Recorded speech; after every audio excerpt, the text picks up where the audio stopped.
जय हिंद दोस्तों। तो आशा करते हैं आप लोग बहुत ही अच्छे होंगे और तैयारी में लगे हुए होंगे। तो प्यारे साथियों, आज फिर हम लोग आ गए हैं प्रैक्टिस सेट 4 प्रैक्टिस सेट 4 को सॉल्व करने के लिए। और यह जो प्रैक्टिस सेट चल रहा है वह आपका एग्जाम जो है बिहार एसएससी बिहार कर्मचारी चयन आयोग के द्वारा जो परीक्षा होने वाली है उसके लिए हम लोग तैयारी कर रहे हैं।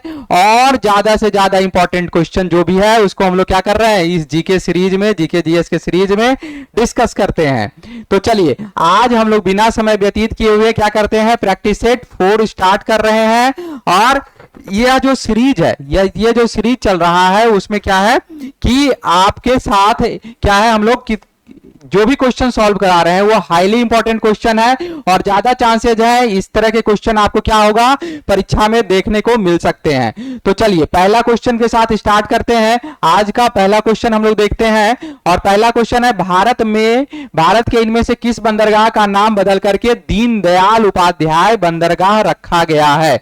कौन सा ऐसा बंदरगाह है जिसका नाम क्या कर दिया गया है, चेंज कर करके दीनदयाल उपाध्याय रखा गया है? दीनदयाल बंदरगाह रखा गया है। कोची, कांडला और मारवागोवा या तूतीकोरिन, कौन सा ऐसा बंदरगाह है जिसका नाम हाल फिलहाल में चेंज किया गया है?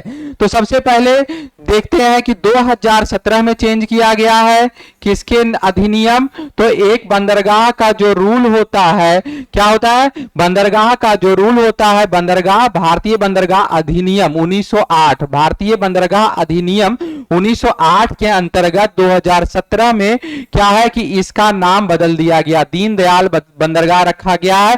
कांडला का नाम चेंज करके क्या रखा गया, कांडला का नाम चेंज कर करके दीनदयाल उपाध्याय रखा गया।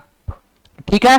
और यह जो कांडला बंदरगाह है, यह जो बंदरगाह है वह कहां है, गांधीधाम के पास है। गांधीधाम शहर है, गांधीधाम शहर जो गुजरात में है, वहां पे यह कच्छ जिला में कच्छ की खाड़ी में स्थित यह बंदरगाह है। कहां है, कच्छ की खाड़ी में, कच्छ की खाड़ी में गांधीधाम के पास, गांधीधाम गुजरात में यह है क्या, गांधीधाम, और कच्छ की खाड़ी में गांधीधाम के पास पश्चिम तट के प्रमुख बंदरगाहों में से एक है। और सबसे नया बंदरगाह की बात करें, अगर भारत का सबसे नया बंदरगाह तो कौन सा हो जाएगा, मैंगलोर बंदरगाह। मैंगलोर का जो बंदरगाह है वह क्या है, सबसे नया बंदरगाह है। सबसे नया बंदरगाह कौन सा हो जाएगा, मैंगलोर का बंदरगाह जो है सबसे नया बंदरगाह, भारत का सबसे नया बंदरगाह मैंगलोर का बंदरगाह हो जाएगा। सबसे न्यू बंदरगाह कौन सा हो जाएगा, मैंगलोर का बंदरगाह हो जाएगा। और यह कहां स्थित है, मैंगलोर का बंदरगाह गुरुपुरा और अरब सागर के संगम पे स्थित है। कहां पे, मैंगलोर जो है गुरुपुरा और अरब सागर, गुरुपुरा और अरब सागर के जहां मिलता है, गुरुपुरा और अरब सागर जहां मिलता है, गुरुपुरा नदी है और अरब सागर में जहां मिलती है वहीं पे नया बंदरगाह क्या है, मैंगलोर का सबसे नया बंदरगाह मैंगलोर का बंदरगाह, गुरुपुरा नदी जहां मिलती है वहां पे यह अवस्थित है। कौन कौन, गुरुपुरा और अरब सागर जहां मिलती है वो सबसे नया बंदरगाह है। भारतीय बंदरगाह अधिनियम 1908 में पारित हुआ है, भारतीय बंदरगाह अधिनियम 1908 में पारित हुआ है। और कृत्रिम बंदरगाह, भारत का कृत्रिम बंदरगाह कौन सा हो जाएगा, तूतीकोरिन पोर्ट। तूतीकोरिन पोर्ट को क्या बोलते हैं, तूतीकोरिन को कृत्रिम बंदरगाह भी बोलते हैं। भारत का जो कृत्रिम बंदरगाह के बारे में अगर बात होता है तो तूतीकोरिन का नाम आएगा, तूतीकोरिन कृत्रिम बंदरगाह हो जाएगा। क्या हो जाएगा, तूतीकोरिन कृत्रिम बंदरगाह हो जाएगा। और भारत का सबसे दूसरा बड़ा बंदरगाह कौन सा है, तूतीकोरिन है। और भारत का सबसे पुराने बंदरगाह में से है और दूसरा सबसे बड़ा बंदरगाह क्या है, तूतीकोरिन है। चलिए 3-4 क्वेश्चन हो गया हमारा। सबसे पहला कि किस बंदरगाह का नाम बदल करके दीनदयाल रखा गया, कांडला का नाम बदल करके क्या कर दिया गया, दीनदयाल उपाध्याय रखा गया।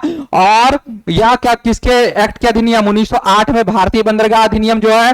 और सबसे नया बंदरगाह की बात करें तो मैंगलोर हो गया सबसे नया। यह कहां पर है, गुरुपुरा नदी और अरब सागर जहां मिलती है वहां पे यह बंदरगाह बना है।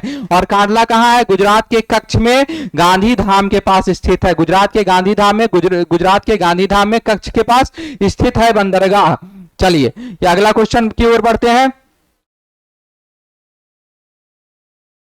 और तूतीकोरिन के बारे में क्या था कि कृत्रिम बंदरगाह जो है तूतीकोरिन। हिटलर जर्मनी का चांसलर कब बना? किसकी बात हो रही है? हिटलर।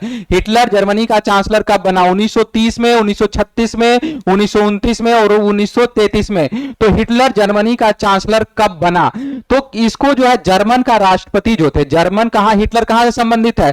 हिटलर जर्मनी से संबंधित है। तो जर्मनी के जो क्या होते थे राष्ट्रपति, जर्मनी के राष्ट्रपति Paul von Hindenburg, Paul von Hindenburg, Paul बॉर्न हिंडनबर्ग जो थे राष्ट्रपति थे कहां के? जर्मनी के। और इन्हीं के द्वारा क्या किया गया? हिटलर को वहां का चांसलर नियुक्त किया गया। कब नियुक्त किया गया? 30 जनवरी 1933 को, 30 जनवरी 1933 को क्या किया गया? जर्मनी के जो क्या थे राष्ट्रपति पॉल वॉन हिंडनबर्ग, उसके द्वारा क्या किया गया? एडोल्फ हिटलर को क्या किया गया? 30 जनवरी 1933 को क्या किया गया? जर्मनी का चांसलर नियुक्त किया गया। हमारा करेक्ट आंसर क्या हो जाएगा? 1933 में, 30 जनवरी 1933 में। और हिटलर क्या था? किसका नेता था? नाजी पार्टी का नेता था। हिटलर जो था वह किसका नेता था? नाजी पार्टी का नेता था। और नाजी का फुल फॉर्म क्या होता है? National socialist German workers, national socialist German worker, Nazi party का नेता था। National socialist worker Nazi party का नेता था। और नाजी जो पार्टी थी वह यहूदियों के विरोधी थी। यहूदियों का जो विरोधी था वह नाजी पार्टी था। कम्युनिस्ट विरोधी और लोकतंत्र विरोधी भी था। किसका किसका विरोधी था? लोकतंत्र का विरोधी था, ठीक है, यहूदी का विरोधी था। कौन? Nazi party. लोकतंत्र का विरोधी, यहूदियों का विरोधी और कम्युनिस्टों का विरोधी। 30 जनवरी 1933 को जर्मन का चांसलर बनता है पॉल वॉन हिंडनबर्ग, जो राष्ट्रपति थे उनके द्वारा इसकी नियुक्ति होती है। नाजी पार्टी का नेता था, लोकतंत्र, यहूदी और कम्युनिस्टों का यह विरोधी था। कौन? हिटलर। चलिए अगला क्वेश्चन की ओर बढ़ते हैं। अगला क्वेश्चन क्या हो जाएगा? अगला क्वेश्चन है अहमदनगर की किस रानी ने बादशाह अकबर का विरोध किया था? रानी दुर्गावती, चांद बीबी, जीनत महल, रजिया सुल्तान। करेक्ट आंसर समझिए। अहमदनगर की रानी है, अहमदनगर की रानी है जिसने बादशाह अकबर का विरोध किया था। राजा अकबर का विरोध किया था, बादशाह का विरोध किया था। करेक्ट ऑप्शन का आंसर क्या हो जाएगा? चांद बीबी। चांद बीबी जो थी अकबर के समकालीन थी और 1595 में इसने क्या किया था? विरोध किया था। 1595 ईस्वी में अकबर का विरोध किया था। कौन? चांद बीबी ने अकबर की सेना का विरोध किया था 1595 में। और उसकी वीरता के कारण चांद बीबी को क्या नाम दिया गया? चांद सुल्ताना के भी नाम से जाना जाता है। चांद सुल्ताना। और सबसे बढ़िया बात क्या है कि अकबर किससे हारा था? अकबर जो है किससे हारा था? तो हिंदू, मुस्लिम और कई समुदायों से जब युद्ध हुआ अकबर का, तो करीब करीब प्रत्येक युद्ध में अकबर क्या था? विजयी रहा। हर हमेशा अकबर करीब करीब विजयी रहता था। लेकिन एक ऐसा युद्ध है, एक ऐसा हिंदू सम्राट हुआ जिसका नाम है हेमू विक्रमादित्य, जिसने अकबर की विशाल सेना को हराकर अपना नाम क्या किया है? अपना नाम स्वर्णिम अक्षरों में क्या किया है? इतिहास के पन्नों में दर्ज किया है। क्या नाम था? हेमू विक्रमादित्य। हेमू क्या हिंदू राजा का नाम है? हेमू विक्रमादित्य। हेमू विक्रमादित्य। क्या नाम है? हेमू विक्रमादित्य। यही एक हिंदू राजा था जिसने क्या किया था? इसको हरा दिया था। किसको हराया था? अकबर को हराया था। चांद बीबी किसके समकालीन है? अकबर के समकालीन है, जिसने अकबर की मुगलों की सेना के खिलाफ लड़ने के लिए जाना जाता है। इसीलिए इसको क्या नाम भी दिया गया? चांद सुल्ताना। इसलिए इसी को, चांद बीबी को क्या नाम दिया गया? चांद सुल्ताना। 1595 ईस्वी में। और एक ऐसा हिंदू राजा है जिसने क्या किया था? अकबर की विशाल सेना को हरा करके जीत अपने नाम पर दर्ज किया था, जिसका नाम क्या है? हेमू विक्रमादित्य। चलिए, पेसो किस देश की मुद्रा है? अगला क्वेश्चन, पेसो किस देश की मुद्रा है? तो यह भी एक इंपॉर्टेंट क्वेश्चन रहता है आपका बिहार कर्मचारी चयन आयोग में। यह क्वेश्चन क्या रहेगा, आपको देखने को बार बार मिल सकता है। तो चलिए, सबसे पहला क्या बात कर रहे हैं कि पेसो किस देश की मुद्रा है, तो देश की मुद्रा के बारे में आपको जानकारी होना चाहिए। पेसो चलता है कहां कहां? Mexico, Uruguay, Chile, Mexico, Uruguay, नाम देखिएगा आ रहा है या नहीं, Mexico, Uruguay, Chile, Colombia, Philippines और क्यूबा। कोई भी नाम नहीं आया, कोई भी नाम नहीं आया, फिर से दोहराते हैं, Mexico, Uruguay, Chile, Mexico, Uruguay, Chile, उसके बाद है कोलंबिया, फिलीपींस और क्यूबा। इसमें से नहीं आया, चलिए तो एक और नाम बच गया है, अर्जेंटीना। तो ये सारी जो कंट्री है वहां पे क्या चलता है? पेसो। पेसो जो है यहां चलता है। अब चलिए, दक्षिण अफ्रीका में क्या चलता है? दक्षिण अफ्रीका में, दक्षिण अफ्रीका का जो मुद्रा का नाम है वह है रैंड। क्या होगा? रैंड। मलेशिया में क्या चलता है? मलेशिया में क्या चलता है? मलेशिया में रिंगित चलता है, रिंगित। रिंगित चलता है कहां? रिंगित चलता है मलेशिया में। मलेशिया में क्या चलता है? रिंगित। और ब्राजील में क्या चलेगा? ब्राजील में ब्राजीलियन रियाल चलता है, या रियाल चलता है या रियल चलता है, ब्राजीलियन रियल चलता है। अब तो बच गया क्या? अर्जेंटीना। अर्जेंटीना में पेसो चलता है। पेसो और कौन कौन सी कंट्री में चलता है? Argentina, Mexico, Uruguay, Chile, Colombia और फिलीपींस और क्यूबा में चलता है। चलिए, अर्जेंटीना में पेसो चलता है, ब्राजील में रियल हो गया, दक्षिण अफ्रीका में रैंड और मलेशिया में रिंगित चलता है। मलेशिया में क्या चल गया? रिंगित चल गया। फिर से एक बार याद करते हैं, पेसो में, पेसो कहां कहां चलता है? Argentina, Mexico, Uruguay, Chile, Colombia, Philippines और क्यूबा में चलता है। चलिए, अगला क्या है? ग्रामीण स्थानीय शासन का पंचायती राज नामकरण किस नेता के सुझाव का परिणाम है? पंचायतीय राज, पंचायतीय राज की बात हो रही है, पंचायतीय राज की बात हो रही है। तो 24 अप्रैल को क्या मनाया जाता है? राष्ट्रीय पंचायत राज दिवस मनाया जाता है। 24 अप्रैल को, कब? 24 अप्रैल को राष्ट्रीय पंचायत दिवस मनाया जाता है। क्या मनाया गया? राष्ट्रीय पंचायत दिवस। राष्ट्रीय पंचायत दिवस मनाया गया कब? 24 अप्रैल को। 24 अप्रैल को राष्ट्रीय पंचायत दिवस मनाया जाता है।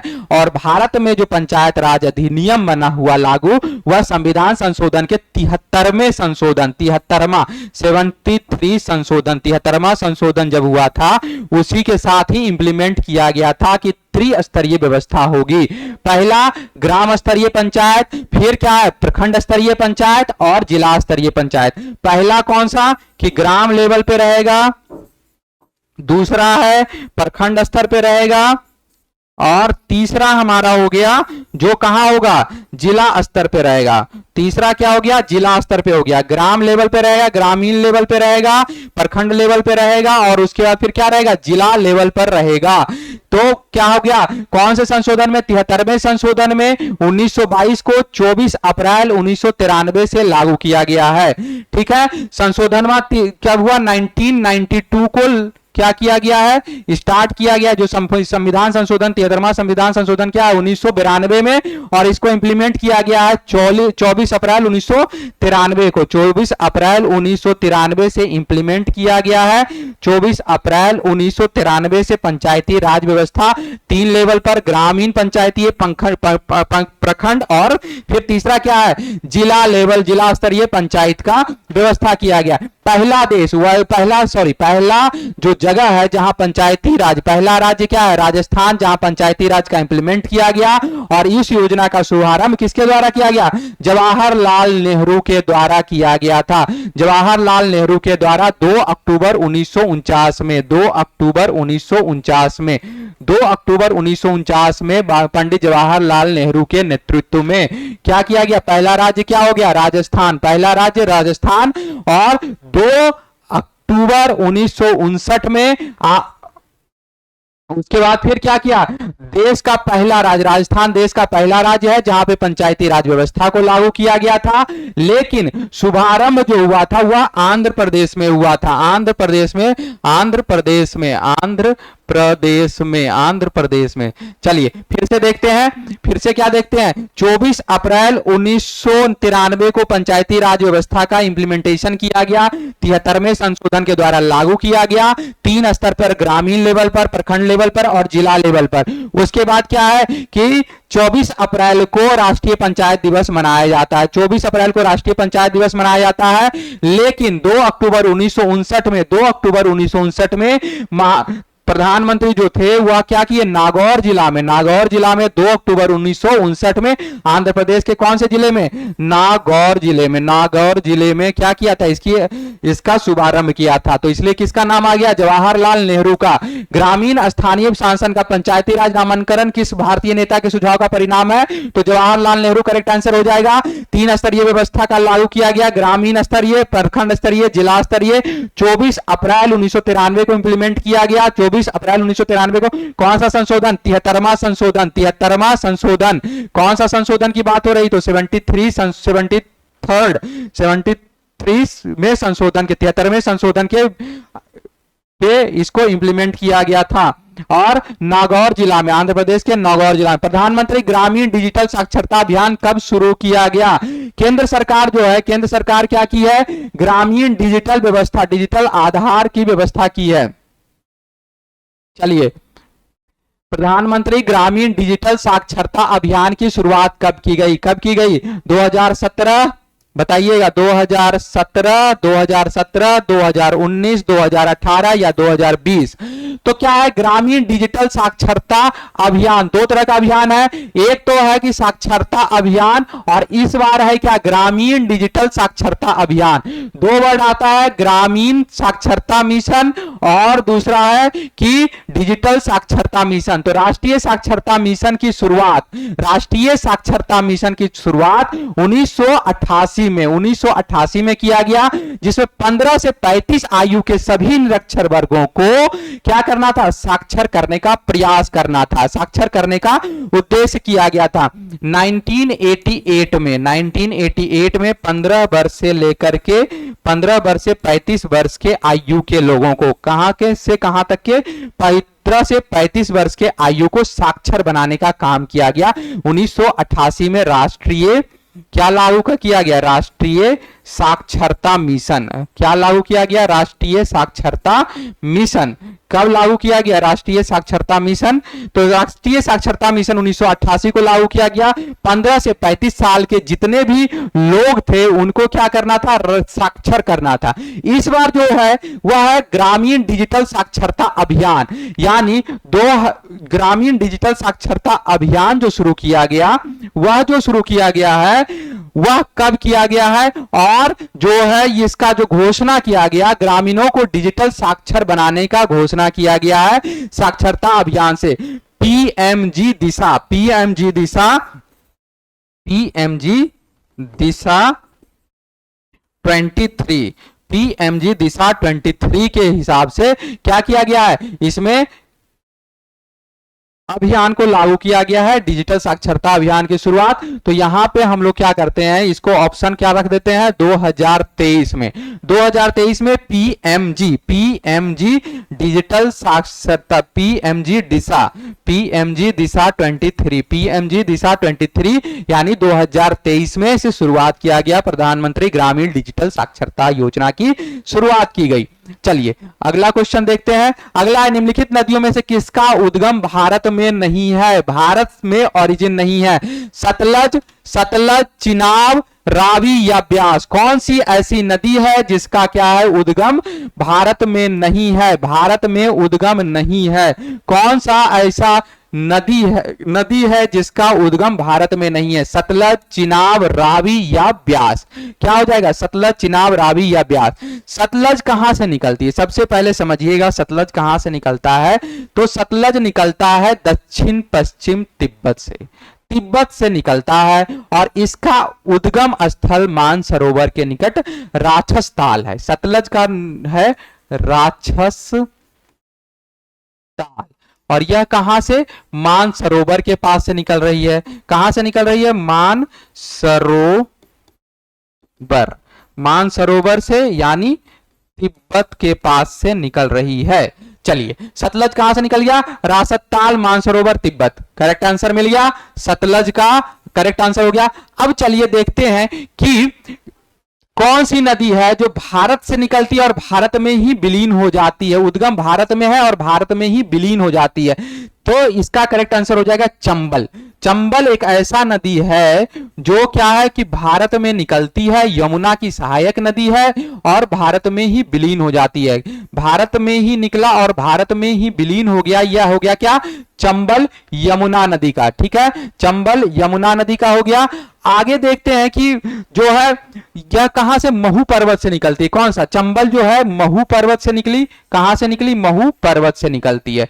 चलिए, किसका बात कर रहे हैं? सतलज कहां से निकल रही है? राक्षस ताल से, मानसरोवर के पास तिब्बत नदी से निकल रही है। उसके बाद है कि गंगा कहां से निकलती है, रावी कहां से निकलती है, ब्यास, चिनाब, ये सारे के बारे में हम लोग क्या करते हैं? डिस्कस कर लेते हैं। तो देश में जो सबसे ज्यादा पुराना जल विवाद है, दो नदियों का है। एक तो रावी और ब्यास नदी का है, जिसका जल विवाद क्या है? पंजाब और हरियाणा में है। ठीक है, रावी और ब्यास नदी, ये जो दो नदियां हैं, रावी और ब्यास नदी, रावी और ब्यास नदी जो है वह कहां, किसके बीच में है? पंजाब और हरियाणा के बीच का जो विवाद है, पंजाब और हरियाणा के बीच का विवाद। उसके बाद कावेरी नदी का भी विवाद है। तो आपको कमेंट करके बताना है कि कावेरी नदी का विवाद किसके किसके साथ है। चलिए, कावेरी नदी का विवाद, ठीक है, कावेरी नदी का जो विवाद है उसको आपको बताना है कि वह विवाद किसके किसके साथ है। ठीक है, कावेरी नदी का विवाद किसके किसके राज्यों में, कौन कौन से राज्यों में है। चलिए, रावी और ब्यास जो यहां ऑप्शन दिया हुआ है इसके बारे में डिस्कस कर लेते हैं कि रावी और ब्यास का विवाद किसके किसके बीच में है? पंजाब और हरियाणा में। चिनाब नदी कहां से निकलती है? चिनाब नदी जो निकलती है हिमाचल प्रदेश से निकलती है। चिनाब कहां से निकल गया? हिमाचल प्रदेश से निकल गया चिनाब नदी। चिनाब नदी कहां से निकलती है? हिमाचल नदी से निकलती है। और क्या करते हैं इसको, क्या नाम से जानता है? सिंधु नदी की सहायक नदी के नाम से भी जाना जाता है। चिनाब को किसकी सहायक नदी है? सिंधु नदी की सहायक नदी है। चिनाब क्या है? सिंधु नदी की सहायक नदी है। चिनाब सिंधु नदी की सहायक नदी है। उसके बाद फिर क्या है? गंगा गौमुख से निकल रही है। गंगा कहां से निकलती है? गौमुख से। गंगा कहां से निकलती है? गौमुख से। गंगा गौमुख से निकलती है और यह कहां है? उत्तराखंड में। उत्तराखंड में भगीरथी हिमनदी, उत्तराखंड के पास, उत्तराखंड के पास जो गोमुख है वहां से गंगा का उद्गम होता है। उसके बाद यमुना का उद्गम कहां होता है? यमुनोत्री में। यमुना का उद्गम कहां से हुआ? यमुना नदी का उद्गम कहां से हुआ? यमुनोत्री से। यमुना नदी का उद्भव कहां हुआ? यमुनोत्री से। गंगा गौमुख उत्तराखंड, यमुना यमुनोत्री से निकलती है और उत्तराखंड में ही ब्रह्मपुत्र कहां से निकलती है? तिब्बत से निकलती है। और सिंधु कहां से निकलती है? सिंधु नदी तिब्बत से निकलती है। सिंधु कहां से निकल रही है? तिब्बत से। सिंधु तिब्बत से। ब्रह्मपुत्र कहां से निकल रही है? ब्रह्मपुत्र निकल रही है तिब्बत से। ब्रह्मपुत्र और सिंधु तिब्बत से निकल रही है। ब्रह्मपुत्र और सिंधु तिब्बत से निकल रही है। चलिए आगे हम लोग देखते हैं कि रावी रिवर कहां से निकलती है? हिमाचल प्रदेश से। रावी हिमाचल प्रदेश से। रावी कहां से निकल रही है? हिमाचल से। रावी हिमाचल प्रदेश से निकल रही है। रावी हिमाचल प्रदेश से निकलती है और यह कहां है? बड़ा भांगल से निकलती है, हिमाचल प्रदेश से निकलती है। और चिनाब हिमाचल से हो गया। चलिए, ये तो हो गया हमारा नदियों का उद्गम स्थल भारत में नहीं है, तो करेक्ट आंसर हो गया सतलज। रावी और ब्यास के बीच का विवाद पंजाब और हरियाणा का है। उसके बाद मानसरोवर झील से निकल रही है सतलज तिब्बत नदी, हिमाचल, रावी हिमाचल। चलिए फिर अगला क्वेश्चन देखते हैं। व्यापार के लिए भारत आने वाले प्रथम यूरोपियन कौन थे? तो सबसे पहले प्रथम यूरोपियन में अगर बात करें तो वास्को डी गामा आया था। और वास्को डी गामा कहां का नागरिक था? पुर्तगाल का नागरिक था। कहां का नागरिक था? पुर्तगाल। और पुर्तगाल का जो नागरिक व्यापार करने के लिए भारत आया था तो इसका क्या किया गया था? बहुत ही ज्यादा विरोध किया गया था। ठीक है, लेकिन यह गुजरात का एक व्यापारी था, अब्दुल मजीद। क्या नाम था? अब्दुल मजीद की सहायता से यह क्या हुआ था? भारत में इंटर किया था। चलिए, प्रथम व्यापार के लिए यूरोपियनों में प्रथम कौन हो गए? पुर्तगाली।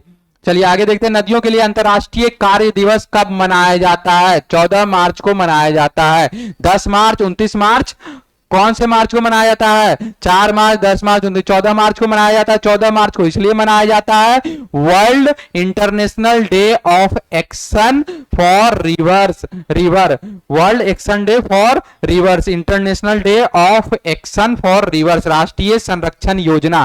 दो योजना का बात है, यह तो हो गया अंतरराष्ट्रीय कार्य दिवस, लेकिन भारत में दो महत्वपूर्ण योजनाएं चल रही है नदियों से रिलेटेड। पहला है नमामि गंगे कार्यक्रम, नमामि गंगे कार्यक्रम, और दूसरा है राष्ट्रीय नदी संरक्षण योजना।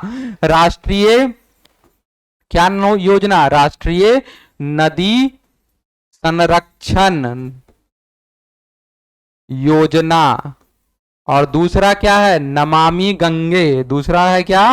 नमामि गंगे परियोजना। दो परियोजना है, नमामि गंगे परियोजना है और पहला परियोजना क्या है? राष्ट्रीय नदी संरक्षण योजना, एनआरसीपी, एनआरसीपी, एनआरसीपी।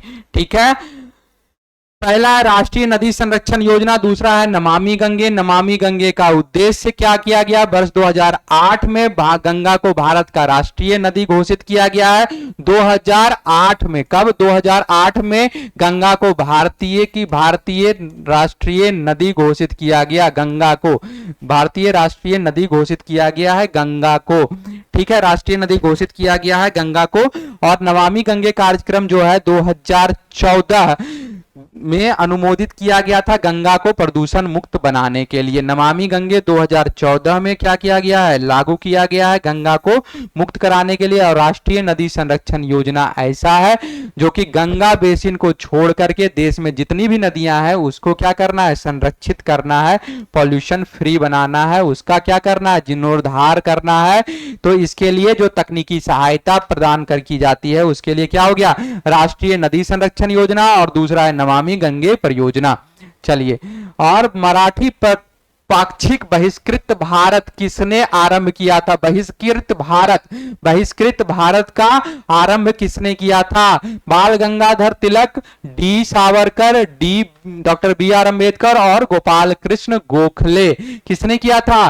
तो ये हो जाएगा गोपाल कृष्ण गोखले, करेक्ट आंसर हो जाएगा डी नंबर। गोपाल कृष्ण गोखले ने क्या किया था? बहिष्कृत भारत का आरंभ किया था। चलिए, लोकतंत्र उस राजनीतिक व्यवस्था का द्योतक है जिसमें व्यक्तिगत सत्ता का अभाव हो, विधि का शासन हो, संवैधानिक सरकार हो, या उपरोक्त सभी। तो करेक्ट आंसर हो जाएगा उपरोक्त सभी, उपरोक्त सभी हो जाएगा इसमें करेक्ट ऑप्शन। ठीक है, चलिए फिर अगला क्वेश्चन देखते हैं। निम्नलिखित में कौन पंचायतों की वित्तीय स्थिति के पुनरावलोकन करने के लिए वित्त आयोग का गठन करता है? कौन जो है वह वित्त आयोग का गठन करता है? निम्नलिखित में से कौन पंचायतों की वित्तीय स्थिति का पुनरावलोकन के लिए वित्त आयोग का गठन करता है? संबंधित राज्य का मुख्यमंत्री, संबंधित राज्य का राज्यपाल, संबंधित राज्य का वित्त मंत्री, संबंधित राज्य का पंचायती राज्य मंत्री।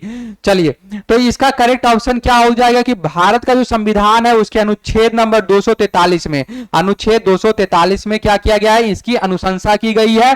कहा गया है कि राज्य के जो राज्यपाल होंगे, राज्य के जो राज्यपाल होंगे वही क्या करेंगे? गठित करेंगे वित्त आयोग का पंचायतों की वित्तीय स्थिति का पूर्णावलोकन या समीक्षा करने के लिए। तो करेक्ट आंसर क्या हो गया? राज्यपाल। अगला, राष्ट्रीय मानवाधिकार आयोग का अध्यक्ष कौन होता है? कौन होता है राष्ट्रीय मानवाधिकार आयोग का अध्यक्ष? तो 3 वर्ष या 70 वर्ष के लिए, 3 वर्ष या फिर 70 वर्ष की आयु, यही दोनों में से जो भी पूरा कर लेंगे। अगर आप 70 साल के हो जाएंगे तो आप रिटायर हो जाएंगे। 3 वर्ष की अवधि होती है। और क्या होता है? राष्ट्रीय मानवाधिकार का आयोग का अध्यक्ष को जो नियुक्ति होती है वह भारत के राष्ट्रपति के द्वारा होता है और भारत के प्रधानमंत्री की अध्यक्षता वाली समिति की सिफारिश होती है। भारत का जो प्रधानमंत्री होता है उसकी अध्यक्षता की सिफारिश होती है और उसके द्वारा क्या किया जाता है? नियुक्ति होती है। भारत निम्नलिखित में किसने भारत सरकार अधिनियम 1935 को गुलामी का अधिकार पत्र कहा था? तो इसका करेक्ट आंसर हो जाएगा जवाहरलाल नेहरू ने क्या किया था? 1935 का जो अधिनियम हुआ था, भारत सरकार अधिनियम 1935 को, उसको भारत सरकार का गुलामी का चार्टर बोला था। क्यों बोला था? क्योंकि यह जो भारतीय सरकार का अधिनियम था उसके आधार पर क्या किया गया, एक संघीय व्यवस्था को लागू किया गया, एक केंद्रीय बैंक की स्थापना की गई और संघीय व्यवस्था का लागू किया गया है, संघीय व्यवस्था की स्थापना की गई और इसके हिसाब से ये संतुष्ट नहीं थे जवाहरलाल नेहरू। चलिए, दादा साहेब फाल्के पुरस्कार समारोह 2023 में किस फिल्म में अंतरराष्ट्रीय film of the year Dada Saheb Phalke जीता है? 2023 बहुत सारी फिल्में देखते हैं आप लोग। 2023 का दादा साहेब भाई फाल्के पुरस्कार किसको मिला है? द कश्मीर फाइल्स को मिला है। द कश्मीर फाइल्स को दादा साहेब फाल्के पुरस्कार दिया गया है और इसके डायरेक्टर कौन है? डायरेक्टर है विवेक अग्निहोत्री। विवेक अग्निहोत्री द्वारा निर्देशित किया गया है और रणबीर कपूर को बेस्ट अवार्ड मिला है। रणबीर कपूर को क्या मिला है? बेस्ट अवार्ड की घोषणा जो की गई है वह रणबीर कपूर के लिए की गई है। चलिए अगला क्वेश्चन देखते हैं। भारत का सबसे खुशहाल राज्य किसे घोषित किया गया है? सबसे ज्यादा खुशहाल तो क्या किया गया है? कोई एक ऑर्गेनाइजेशन है गुरुग्राम से जुड़ा हुआ, उसने क्या किया है? यह घोषणा किया है। मिजोरम, हिमाचल प्रदेश, केरल, उत्तराखंड, कौन सा सही राज्य है? कौन सा राज्य आपके हिसाब से होगा जो कि सबसे ज्यादा खुशहाल है? तो सबसे खुशहाल राज्य किसको दिया गया है? मिजोरम को। मिजोरम को सबसे ज्यादा खुशहाल राज्य घोषित किया गया है। अगला है लोकसभा के प्रथम विपक्ष के नेता कौन थे? देवीलाल राम, शुभंग सिंह, ए.के. गोपालन या मोरारजी देसाई। पहली जो है लोकसभा में विपक्ष के नेता जो थे वह भारतीय कम्युनिस्ट पार्टी के नेता के रूप में ए.के. गोपालन। ए.के. गोपालन जो थे प्रथम विपक्ष के नेता थे। ए.के. गोपालन 1952 में विपक्ष के नेता के रूप में कार्यरत थे। 1952 में विपक्ष के नेता के रूप में, कम्युनिस्ट पार्टी के नेता के रूप में ए.के. गोपालन थे। ठीक है, आगे चलते हैं। ए.के. गोपालन की बात हो गई 1952 में लोकसभा के प्रथम विपक्ष के नेता के रूप में।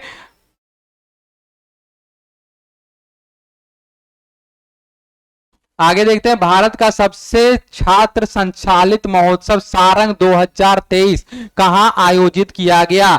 सारंग का जो आयोजन किया गया, चलिए करेक्ट ऑप्शन बताइए कि कब सारंग का आयोजन किया गया। सारंग का आयोजन क्या है? 2023 की बात हो रही है। सारंग महोत्सव का क्या किया गया? आयोजन किया गया। छात्र संचालित महोत्सव सारंग 2023 आईआईटी मद्रास में, आईआईटी दिल्ली में, आईआईटी जोधपुर में या आईआईटी मुंबई में किया गया। तो करेक्ट ऑप्शन जो होगा, यहां जो करेक्ट आंसर होगा वह हो जाएगा क्या? आईआईटी दिल्ली, आईआईटी मुंबई या फिर क्या होगा? मद्रास जोधपुर। तो सारंग का जो आयोजन किया गया आईआईटी मद्रास में किया गया और यही बहुत ही ज्यादा फेमस क्या है? स्टूडेंट का महोत्सव है सारंग 2023, क्योंकि इसमें क्या होता है कि हर एक साल देश के अलग अलग कॉलेजों से लोग जो है जुड़ते हैं। इसमें क्या होता है? उत्सव का, समारोह का आयोजन किया जाता है। चलिए, आईआईटी मद्रास में सारंग का आयोजन किया गया और कोविड के बाद 3 साल के बाद इस बार आयोजित हुआ था। राजनीतिक स्वतंत्रता राष्ट्र के लिए जीवनदायी प्राणदायी होती है। यहां पे बोल रहा है राजनीतिक स्वतंत्रता राष्ट्र के लिए जीवनदायी प्राणदायी होती है। यह किसका कथन है? रविंद्रनाथ टैगोर का, महात्मा गांधी का, अरविंद घोष का, गोपाल कृष्ण गोखले का। राजनीतिक स्वतंत्रता की बात हो रही है तो करेक्ट ऑप्शन क्या हो जाएगा? अरविंद घोष ने कहा था। अरविंद घोष का कथन है राजनीतिक स्वतंत्रता राष्ट्र के लिए जीवनदायी प्राणदायी होती है। तो राष्ट्रवाद को क्या है? अध्यात्म के साथ और मानवता के साथ जोड़ा जाता है। अरविंदो क्या है कि उस समय के सबसे ज्यादा सफल राष्ट्रवादी नेता भी माने जाते हैं, क्योंकि उदारवादियों का आलोचना करके उसने क्या किया था? क्रांतिकारी राष्ट्रवाद का क्या किया था? उद्भव किया था। क्या चीज का? क्रांतिकारी राष्ट्रवाद। क्या चीज की घोषणा की थी? क्रांतिकारी राष्ट्रवाद की घोषणा की थी। क्रांति राष्ट्रवाद का उद्भव, क्रांतिकारी राष्ट्रवाद का अगर उद्भव की बात करें तो किसका नाम आएगा? अरविंद घोष का। क्रांतिकारी राष्ट्रवाद, क्रांतिकारी राष्ट्रवाद की जो बात हो रही थी उसमें क्या हो जाएगा? क्रांतिकारी राष्ट्रवाद उस समय के अपने सबसे बड़े पॉपुलर नेता थे अरविंद घोष। और अरविंद घोष कैसे नेता थे? राष्ट्रवादी नेता थे। और उन्होंने क्या किया था? उदारवादियों की आलोचना करके क्रांतिकारी राष्ट्रवाद का क्या किया था? क्रांतिकारी राष्ट्रवाद का जो है को बढ़ावा दिया था। लाल कुर्ती की टुकड़ी का गठन किसने किया था? लाल कुर्ती की टुकड़ी का गठन किसने किया था? खान अब्दुल गफ्फार खान। खान अब्दुल गफ्फार खान ने लाल टुकड़ी का गठन किया था। खान अब्दुल गफ्फार खान ने लाल टुकड़ी का गठन किया था। लाल कुर्ती की टुकड़ी या लाल शर्ट आंदोलन जो है 1930 से 1931 के बीच का आंदोलन है। 1930 से 1931 के बीच का आंदोलन है। इससे जुड़े हुए हैं खान अब्दुल गफ्फार खान। चलिए, यह हो गया हमारा आज का लास्ट क्वेश्चन। और इसी के साथ आज हम लोग कंप्लीट करते हैं प्रैक्टिस सेट 4। और क्या करिए, बीच बीच में रिवाइज करते रहिए और जो पिछला वीडियोस है उसको भी आप लोग देखते रहिए। साथ ही साथ हमारे चैनल पे क्या करिए, सब्सक्राइब कर दीजिए। और चैनल पे मैथ, रीजनिंग और जीके जीएस की क्लासेस चल रहा है बिहार कर्मचारी चयन आयोग के लिए। तो कोशिश करिए, चैनल को सब्सक्राइब करिए और जितने भी वीडियोज आ रहे हैं उसको पूरा का पूरा देखने का प्रयास करिए। फिर मिलते हैं अगले प्रैक्टिस सेट के साथ। तब तक के लिए धन्यवाद।